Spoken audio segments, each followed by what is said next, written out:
And so in an hour, commercial Babylon will fall, and the kings will cry, they'll bewail, they'll mourn, because this is happening. Because they're losing their crowns, they're losing their thrones. And I'm not talking about kings proper. I'm talking about, for example, every American is a king, okay? We live like kings, and not just in America, but in many parts of the world, okay?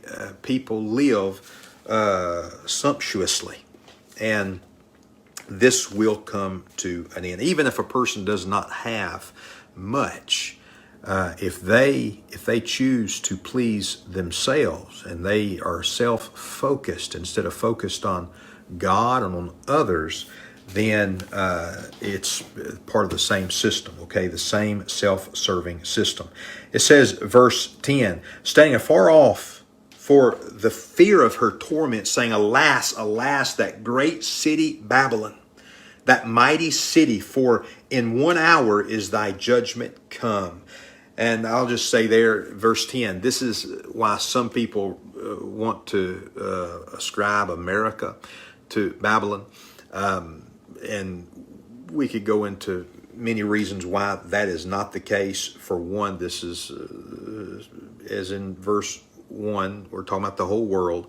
And in chapter 17, we understand what that city is, the place and the position of that city that rules the world, okay? So if you have questions about that, join us on Wednesday for Stump the Dummy and ask that question, or you can review our Revelation study of chapter 17 that we did a couple of weeks ago, okay? It says in verse 11, the merchants of the earth shall weep and mourn over her, for no man buyeth their merchandise anymore. The merchandise of gold and silver and precious stones and of pearls and fine linen and purple and silk and scarlet and all fine wood and all manner of vessels of ivory and all manner of vessels of most precious wood and of brass and iron and marble and cinnamon and odors and ointments and frankincense and wine and oil and fine flour and wheat and beasts and sheep and horses and chariots and slaves and listen to this, and souls of men. All of these have become merchandise, and the souls of men. And the souls of men. This is incredible. This is the world over. People are selling their souls for self-pleasure. God gave us a message about this at Amazing Grace just a couple of weeks ago, and about losing your soul. And so that's what's in the balance here. It's a matter of life and death. God said you cannot serve God and mammon, okay, the God of money. You can't. Either you'll love the one and hate the other, or you'll serve the one and despise the other. But you cannot serve both.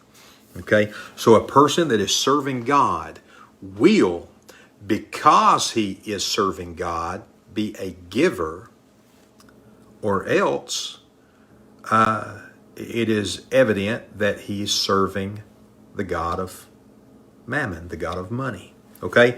That's the evidence. It's a fruit always reveals the root. Okay? It says in verse 14, and the fruits that thy soul lusted after are departed from thee, and all things which were dainty and goodly are departed from thee, and thou shalt find them no more at all. The merchants of these things, which were made rich by her, shall stand afar off for the fear of her torment, weeping and wailing, and saying, alas, alas, that great city that was clothed in fine linen and purple and scarlet and decked with gold and precious stones and pearls, for in 1 hour so great riches is come to naught. For in 1 hour so great riches is come to naught. Just think about that. I'm a bit of a pack rat, okay? I like to, I'm sentimental over some things. The truth is, the only thing that will go to heaven is the souls of those we have impacted, okay?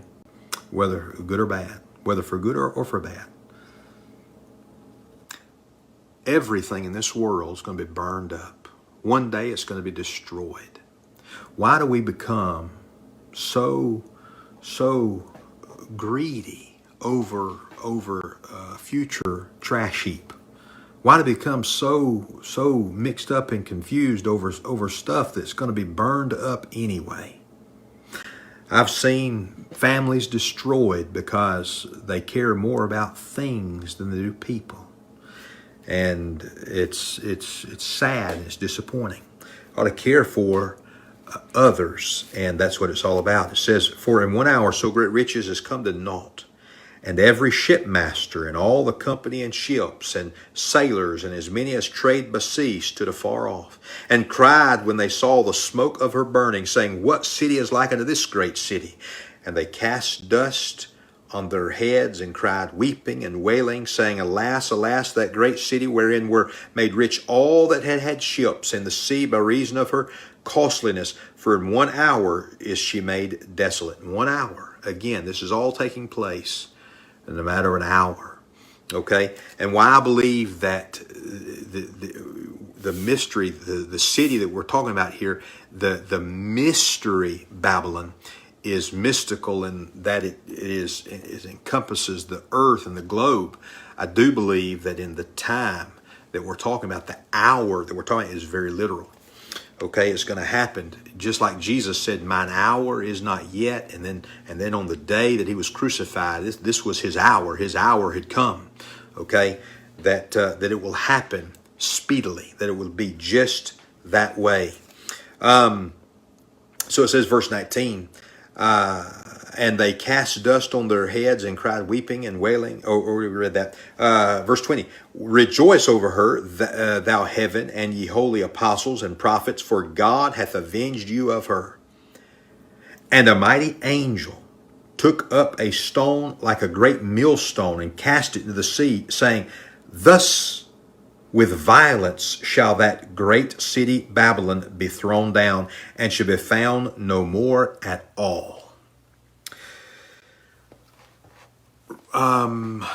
Isaiah 13, I believe, Isaiah 13, I'm pretty sure, gives this exact prophecy as well, speaking of the future Babylon. It says that God will destroy her as he did Sodom and Gomorrah. Okay?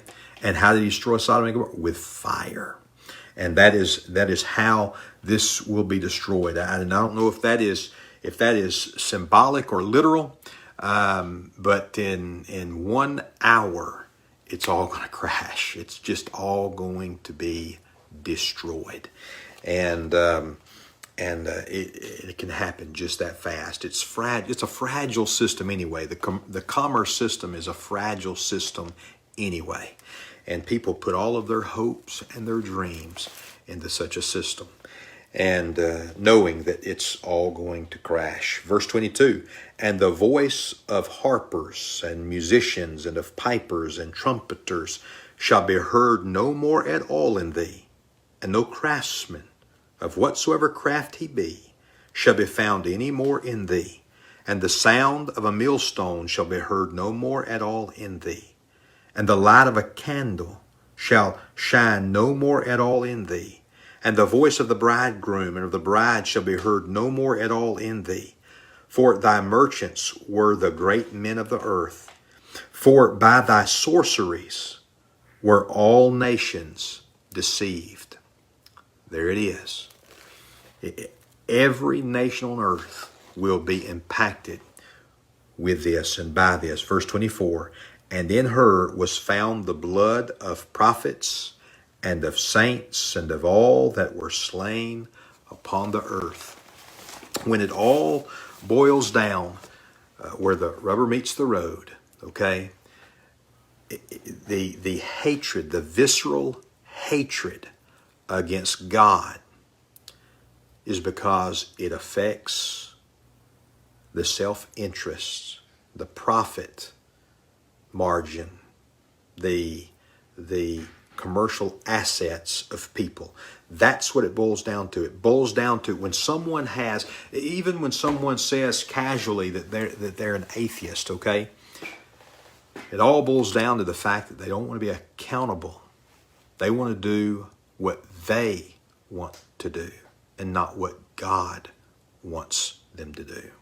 Okay, so that's all going to be destroyed. All of the trust that people put in their finances and their financial gain, their stock portfolios, that's all going to... Now, that being said, money is immoral. It's neither good nor bad. You've got to have money. Anything alive takes money, okay? Anything surviving and thriving takes money. Every children are expensive, okay?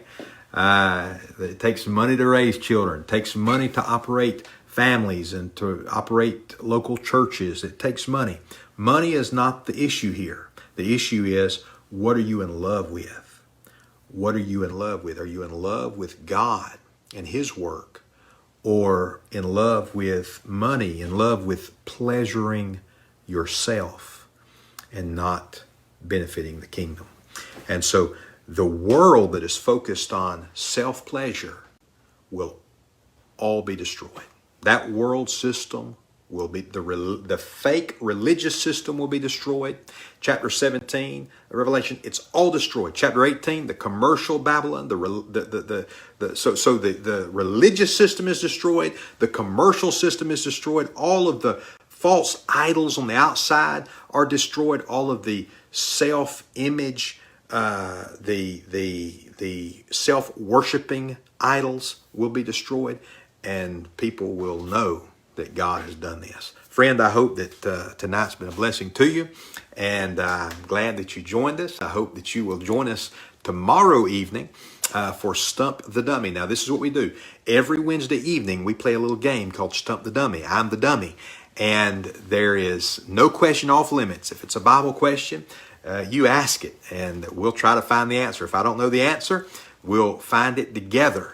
And if you're able to watch online, that's wonderful. If you can be with us in person, even better. Our location is 2217 Lido Road in Albany, Georgia. That is 2217 Lido Road in Albany, Georgia. Amazing Grace Baptist Church. I promise you, you will have a great time if you come visit. You are more than welcome there. You're wanted. We want you to be a part of our church family. Hope that you have a great night. Hope to see you then or Sunday. If your church is not having a local assembly at this time, come out and join Amazing Grace. We don't want to take you away from your home church, but we would love to be a blessing to you during this time. We're taking every precaution for your safety, and so I can assure you that it is a safe environment. We're practicing social distancing within our auditorium, and but you can still come and be part of that live service, and we'd love to have you. God bless you. Have a great night.